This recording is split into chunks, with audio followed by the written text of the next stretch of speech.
This script simulates free fall using physics principles derived from Newton's second law of motion and insights from Galileo's experiments.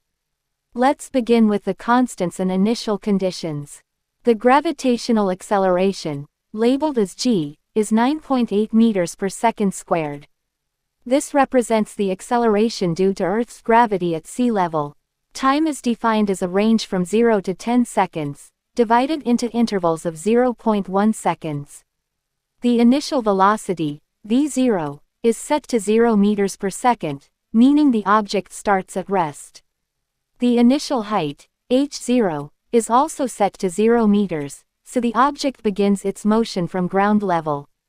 Next, we calculate the motion of the freely falling object using the kinematic equation.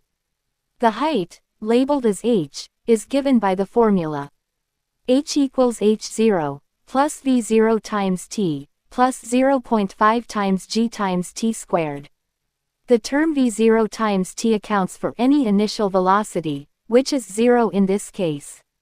The term 0.5 times g times t squared represents the distance the object falls due to gravity over time. Using this formula, the script calculates the distance the object travels at each time point. To visualize this, the script plots distance against time. The x-axis shows time in seconds. The y-axis shows distance in meters.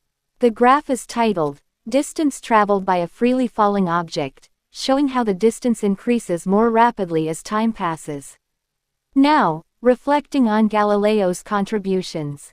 Galileo demonstrated that objects in free fall accelerate uniformly due to gravity, regardless of their mass. This is consistent with the behavior described by the formula. Finally, the script examines velocity during free fall.